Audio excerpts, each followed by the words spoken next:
Selamat sejahtera, salam Malaysia Madani. Saya ucapkan kepada semua yang berada di bilik ini dan yang dihormati Dr. Habib. Pada pagi ini kami akan mempersembahkan sebuah forum yang bertajuk Bahasa Malaysia dalam Perlembagaan. Adakah yang menyatukan? Sebelum kita memulakan forum kita yang bertajuk Bahasa Malaysia dalam Perlembagaan, adakah yang menyatukan sebentar tadi? Izinkan saya menyampaikan serangkap pembuka kata yang berbunyi sebegini. Bahasa Melayu, bahasa ibunda, bahasa bercanda, bahasa berselokan. Baiklah, tanpa melengahkan masa, mari kita menjemput Dr. A.B. Ashraf yang merupakan tetamu hormat kita pada pagi ini. Dipersilakan. Terima kasih dah menjemput saya hari ini. Saya sebenarnya baru balik ni sebenarnya. Saya minta maaf kepada audiens sebab saya pakai topeng muka. Saya dari luar negara, so kita kena ambil langkah jaga lah ya. Okey. Doktor, apa khabar doktor? Saya baik, alhamdulillah saya kena baik. Awak apa khabar? Baik. Okey. Mari kita mulakan doktor. Boleh. Okey. Okey. Untuk pagi ini terdapat 3 agenda yang akan diketengah, iaitu penerangan dalam penerangan perkara 152 dalam Perlembagaan Malaysia, rasional di sebalik perkara 152 dan sejauh mana pencapaian perkara 152 setakat ini. Okey doktor, sebelum kita memulakan sebelum itu boleh doktor beritahu apa itu perkara 152? Okey, untuk memudahkan perbincangan kita pada hari ini, saya akan bentangkan apa itu perkara 152 dan juga konsep perlembagaan. Okey. Boleh pergi ke next slide. Okey, terima kasih. Okey, konsep perlembagaan saya nak tekankan kat sini, ia memainkan peranan penting dalam membentuk jati diri dan negara bangsa sebuah negara. Dan di Malaysia, perkara 152 ni dalam perlembagaan persekutuan, dia merupakan salah satu asas yang penting dalam memainkan peranan untuk pembentukan jati diri dan identiti nasional rakyat. Okey, kita move on to perkara 152. Apa itu perkara 152 sebenarnya? Perkara 152 ini menyatakan bahawa bahasa kebangsaan Malaysia ni adalah bahasa Melayu. Kalau kita tengok keputusan untuk menjadikan bahasa Melayu sebagai bahasa kebangsaan ini, kita boleh bagi tahu dia strategi sebab dalam membangunkan identiti nasional Malaysia, kita boleh tengok bahasa Melayu digunakan secara meluas di semua institusi kerajaan, sekolah-sekolah, media massa dan dalam semua urusan pentadbiran negara. Kalau kita boleh tengoklah, kalau awak semua sekarang sedar dalam ujian di sekolah ataupun apa-apa urusan rasmi, kita akan gunakan bahasa Melayu. Soalan kedua tadi? Soalan yang kedua merupakan berbunyi apakah rasional perkara 152 ini? Oh, okey. Rasional kepada penggunaan perkara 152 ini adalah, kalau kita sedar, kalau kita sebagai rakyat Malaysia menggunakan bahasa kita sendiri, ini dapat membantu memupuk kesedaran rakyat Malaysia terhadap jati diri dan identiti nasional mereka. Ini menyumbang kepada pembukaan jati diri dan dia menggariskan bahawa bahasa Melayu hendaklah diajar sebagai mata pelajaran utama di sekolah-sekolah, kecuali bagi sekolah-sekolah jenis bahasa Cina dan Tamil yang dibiayai oleh kerajaan. Pengajaran dan pembelajaran bahasa Melayu di sekolah-sekolah ini, dia membantu memastikan semua rakyat Malaysia dapat berkomunikasi dengan baik dalam bahasa kebangsaan. Ini mencerminkan nilai dan identiti kebangsaan yang mendasari kepelbagaian budaya dan etnik di Malaysia. Okay. Saya harap itu menjawab pertanyaan saudara. Ya. Okay. Terima kasih doktor atas pemberitahuan apa itu perkara 152 dan apa itu rasional perkara 152. Okey, untuk soalan ketiga doktor, boleh saya tahu apakah faktor yang mempengaruhi keberkesanan perkara 152 terhadap identiti nasional rakyat Malaysia? Okey, untuk point factor ni kan, kita boleh katakan bahawa dalam Malaysia ni pengaplikasian perkara 152 ni, kita perlu tengok yang pertama, pada dasarnya kita perlu sedar bahawa negara Malaysia ni adalah sebuah negara yang berbilang bangsa, berbilang budaya. Walaupun bahasa Melayu ni adalah bahasa kebangsaan, terdapat juga bahasa-bahasa lain yang digunakan di kalangan masyarakat seperti Tamil, bahasa Cina, banyak lagi bahasa kat Malaysia ni. Jadi kepelbagaian ni kita boleh tengok sebagai satu faktor dan cabaran untuk memastikan rakyat Malaysia menguasai bahasa Melayu. Faham? Okey. Yang kedua adalah sekarang ni kita ada media massa. Apabila media massa masuk, peranan media massa ni dia secara tidak langsung saya tidak boleh katakan mengganggu. Dia cuma dalam pada masa yang sama dia stand in a way. Macam mana orang main stand in a way tu? Saya tengok perjalanan. Something macam itulah. Okey, saya boleh katakan dia mempengaruhi lah. Mempengaruhi identiti nasional dalam Malaysia ni. Walaupun kita tengok bahawa bahasa Melayu ni digunakan secara tempatan, meluas tempatan, tapi bila awak buka phone awak tengok pengaruh media luar ni, media sosial ni, dia kuat. Dia boleh mengancam kestabilan identiti nasional ni. Seperti contoh, saya bagi senang lah. Awak buka Instagram, awak pakai Instagram setting bahasa Melayu ke bahasa Inggeris? Bahasa Inggeris. Bahasa Inggeris. Okey, dekat situ saya dah tengok. Bayangkan betapa indahnya kalau awak pakai bahasa Melayu. Tapi susah kan? Awak memang susah nak adapt sekarang kan? Sama lah kita. Okey, pendedahan yang berlebihan kepada budaya dan bahasa luar ni, dia dapat menyebabkan pengabaian terhadap bahasa kebangsaan. Sebab kalau kita terlalu fokus dengan bahasa luar, bahasa kita sendiri pula tidak terjaga. Itu faktor yang kedua lah. Faktor yang ketiga, ini kita boleh katakan daripada kerajaan itu sendiri. Pelaksanaan perkara 152. Keperluan untuk memastikan bahasa Melayu ni diintegrasikan dalam sistem pendidikan ni dan juga dalam institusi kerajaan ini perlu konsisten dan perlu ditekankan. Ini daripada pihak atas lah. Kita perlu fokus pada pihak atas untuk benda ni.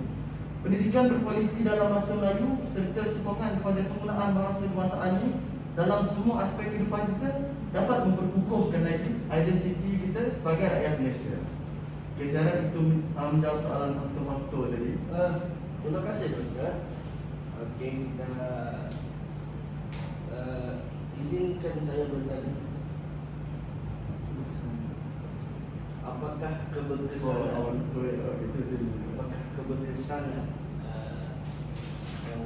keberkesanan perkara 152 ini sehingga sekarang dalam perlembagaan Malaysia? Sepanjang saya menjadi doktor untuk 10 tahun sekarang, saya ada kawan yang telah membuat kajian di UNIMAS dan seperti saya rasa saya dah masuk ke dalam slide awak ni. Okey. Dalam ni kawan saya dah buat kajian dekat UNIMAS dan menunjukkan bahawa ada dia buat study lah dalam kelas dia. Mostly the respondent in the class shows that menunjukkan bahawa mereka ni lebih mudah, lebih selesa bertutur dalam bahasa Inggeris. Yang awak tengok dekat situ, bahasa pilihan responden sekiranya diberi peluang untuk meningkatkan penguasaan. Hampir semua daripada mereka memilih untuk menggunakan bahasa Inggeris. Jadi sejujurnya daripada pendapat saya secara personal, tahap kesedaran dan penggunaan bahasa Melayu ni di Malaysia bagi saya masih sederhana. Kalau kita tengok dekat TV ataupun dekat media-media, mungkin mereka akan dekat kempen kerajaan, mereka akan katakan Malaysia sekarang menguasai bahasa Melayu. Tapi bagi saya, setelah saya punya pengamatan, anak-anak muda zaman sekarang ni tidak lagi menyayangi bahasa Melayu tu ataupun tidak lagi menekankan bahasa Melayu ni macam seperti yang kita inginkan. Itulah seperti saya katakan kajian dia tadi. Jadi tuntasnya lah, kajian saya menunjukkan bahawa para pelajar IPT di Malaysia ni masih kurang kesedaran, kefahaman terhadap fungsi bahasa Melayu sebagai bahasa kebangsaan dan bahasa perpaduan dalam pelaksanaan dasar interogasi nasional. Okay? Antara itu, mereka ni mungkin sebab mereka dah terlalu asing dengan bahasa ni, mereka tidak merasa keperluan dan tanggungjawab untuk menggunakan, mempertahankan dan meningkatkan prestasi bahasa Melayu ni dalam kehidupan mereka. Dan akhirnya mereka semua memilih bahasa Inggeris untuk proceed, untuk meneruskan mereka punya kajian lebih tinggi. Mereka beranggap bahawa bahasa Melayu ni tidak begitu penting. Tapi kalau kita boleh bawa dua-dua bahasa kita boleh bawa bahasa Melayu dan kita boleh bawa bahasa Inggeris. Bukannya kita pentingkan bahasa Inggeris, kita abaikan bahasa Melayu, kita pentingkan bahasa Melayu, kita abaikan bahasa Inggeris. Kita kena bawa dua-dua. Yes, kita kena balance. Okey, ada apa-apa lagi soalan? Mengapa pada pandangan doktor, mengapa pelajar sekarang ini tidak ingin menggunakan bahasa Melayu sebagai bahasa yang pertuturan seharian? Seperti yang saya katakan tadi lah, ini kita tak boleh cakap pasal seseorang pelajar itu sendiri. Kita perlu bercakap tentang sekeliling. Kalau masyarakat sekeliling menggunakan bahasa Inggeris lebih selalu daripada bahasa Melayu, saya rasa mungkin pelajar itu akan tense atau lebih cenderung untuk menggunakan bahasa Inggeris dalam kehidupan sehari-hari. Okey, soalan terakhir untuk doktor pada pagi ini, apakah pandangan doktor terhadap pernyataan yang mengatakan bahawa penggunaan bahasa Melayu telah menimbulkan isu perkauman? Okey, benda ni dah banyak saya dengar daripada pihak luar, dan hari ini saya harap kita punya audiens faham lah dengan saya beri jawapan. Okey, kalau kita tengok dari konteks kecil tu, mungkin betul pernyataan ini mungkin betul. Ia menantangkan sifat perkauman. Kita ada sebuah negara yang berbilang bahasa dan kita paksa dia menggunakan satu bahasa. Tapi kalau awak tengok dari konteks luar, sebuah negara itu diwakili oleh mereka punya identiti. Dan identiti mereka adalah bahasa mereka. Jadi kalau kita tak pakai bahasa Melayu, kalau kita tak ada identiti, kita nak pakai apa? Sesebuah bahasa adalah cerminan kepada sesebuah negara itu sendiri. Kalau seperti contoh, sesebuah negara itu tak menggunakan bahasa kebahasaan, tak ada identiti nasional, di dalam jiwa mereka ini kosong. Jadi apabila mereka pergi melancong ke mana-mana, bila bahasa luar lain masuk, ruang yang kosong ni tak terisi, senang dimasuki oleh bahasa-bahasa asing. Dan akhirnya lama-lama kita punya bahasa kebahasaan akan dilupakan. Okey, saya harap itu menjawab soalan ini dan semua audiens faham ya. Okey. Ada apa-apa lagi? Saya sebenarnya kena slide panjang. Okey, tolong selamatkan soalan kita. Ya. Izinkan saya simpul, izinkan saya membuat satu kesimpulan tentang apa yang kita telah bincangkan sebenarnya. Okey. Perlembagaan khususnya perkara satu ini amatlah penting, betul. Amatlah penting untuk membentuk dan didirikan persatuan nasional negara kita ataupun rakyat Malaysia. Penggunaan bahasa Melayu adalah bahasa kebangsaan dan pendidikan dalam bahasa tersebut telah menyumbang kepada pemahaman rakyat yang berkaitan dengan identiti kebangsaan mereka.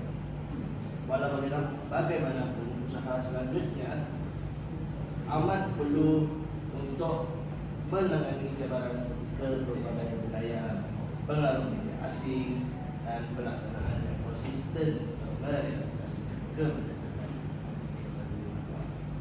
perkara 152.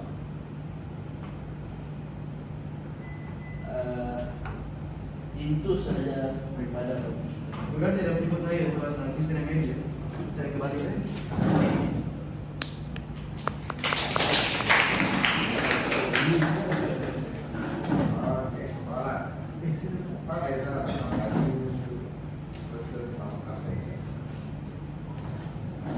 Soalannya sekali dijawab oleh moderator. Okey. Bahasa Melayu dengan bahasa Malaysia. Dua-dua bahasa Melayu ini ialah bahasa kebangsaan. Tapi bahasa Malaysia adalah negara. Malaysia ialah negara, bukan dan tiada kaitan dengan bahasa tersebut sendiri. Jadi kita rakyat selalu menyalahgunakan bahasa Melayu dengan bahasa Malaysia. Betul tak? Betul tak? Betulnya kita menggunakan bahasa Melayu bukan bahasa Malaysia. Ya, betul. Jawapan lebih cepat. Bahasa itu datang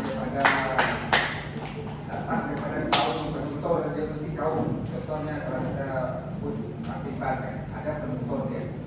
Bahasa mana saya sikit sebagai ramai pada. Jadi kadang-kadang bila disebut bahasa Malaysia itu kita terima sebab itu polisi, untuk supaya orang semua boleh terima. Jadi kan ada satu soalan tu, kenapa bahasa Melayu jadi soalan yang terakhir dia menimbulkan isu kan? Bukan maksudnya bahasa Melayu itu untuk orang Melayu tak. Kalau di mahkamah, okey, pembicaraan kes ini dijalankan dalam bahasa Melayu. Kita tak boleh letak bahasa Malaysia, kerana Malaysia tidak ada bahasa. Tapi itu tujuan politik, bukan semua orang tidak terima masalah. Jadi yang betulnya bahasa mesti datang daripada kaum penutur tu, kaum mesti ada bukti baru ada bahasa. Okey, mana bukti pembentangan? Okey. Rusak.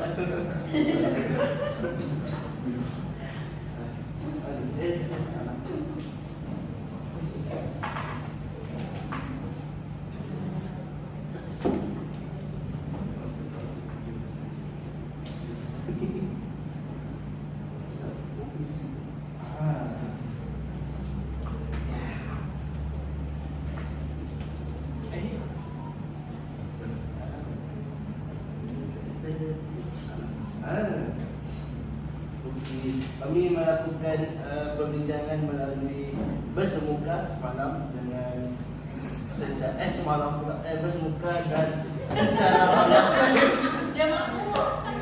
Baru mula semalam kan? tak ada lama dah. Lambat dah. Lagi mana hasil perbincangan?